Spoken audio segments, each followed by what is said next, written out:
All right, if you're planning on giving the generous gift of a car, you know, that whole red bow on top of a car for Christmas, well, you need to make sure that you pick out something reliable, right? That's why we are joined by Consumer Reports automotive engineer Alex Nizak. He's telling us what cars to buy, what cars to avoid, answering all your car questions as well. Here's how you get us one of your questions. You're going to use the number that's on the screen right now. That's 336-379-5775. What you do is you text in your question. It is answered in real time, but I got to tell you, no one knows that it's you asking the question. So whatever you need to ask, get the expert to answer your question in real time. All right, so Alex, let's talk about this. You guys just did a whole thing on reliable cars and what makes up the most reliable cars. How do you guys get that data? Yeah, so we actually do a survey every year where we ask our members, CR members, to basically tell us about any problems they've had with their vehicles over the last 12 months. And this year we got data from over 300,000 different vehicles. And basically we come up with an area looking at all these different trouble spots like engine, transmission, in-car electronics, and we come up with an average for each vehicle. Predicted reliability, and then we come up with an average for the brands themselves and kind of come up with a ranking of who makes the most reliable cars in the last 12 months and who makes the least reliable cars. Okay, and so what are some of, let's start with this. Let's start with some of the least reliable brands. Let's start with the worst, get them out of the way. Okay, sure. So some of the least reliable brands are actually Mercedes. So Mercedes, and some of these other German automakers, VW is at the bottom of the list as well. That's Volkswagen. And Jeep is actually at the bottom. So those are your bottom three: Volkswagen, Jeep, and Mercedes-Benz. Okay, and some of those are really high end. So people would be like, okay, do we have any kind of like little data points on like what makes them the least reliable?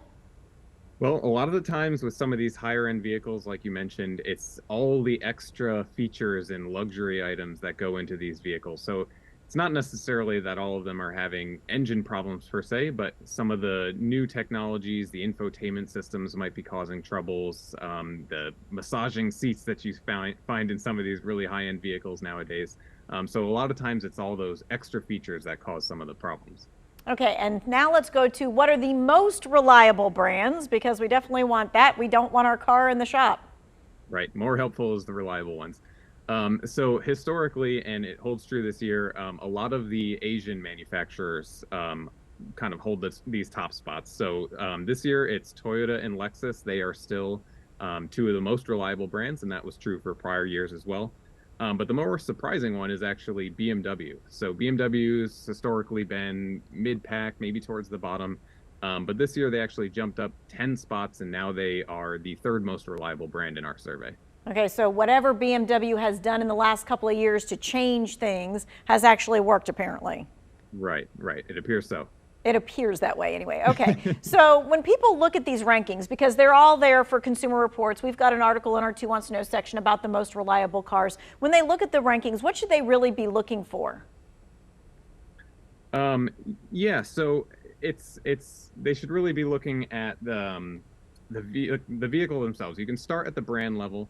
But if you're interested in a Jeep vehicle or any of these vehicles, really dive into the model specifically, because just because a brand is, generally reliable or reliable on average, it doesn't necessarily mean that they don't make an unreliable car, and vice versa. An unreliable brand overall still might have a reliable model. So looking at the brand is one thing, but you really have to dive into the details and the data of the vehicle that you're particularly interested in. Yeah, and I know you guys do a car issue every single year, and it's interesting because there are sometimes that the certain, make of whatever it is really good for like 3 years, and then maybe there's 1 year that the car is just not good. Yeah, it happens. I mean, manufacturing cars is a complicated thing, and throughout the life of a car, generally you see it get more reliable over time because they kind of work out bugs.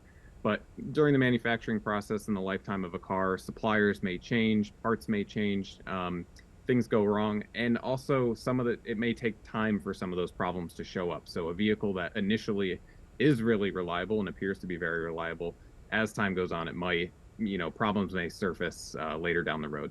Okay, so there's a lot of folks out there who have trucks and they would like to know, okay, how reliable are trucks? And you guys definitely did some information with that. Yeah, trucks, unfortunately, as popular as they are, they do fall towards the bottom in terms of categories of vehicles. So cars, sedans tend to be the most reliable, followed by SUVs, then minivans, and then trucks tend to fall at the bottom.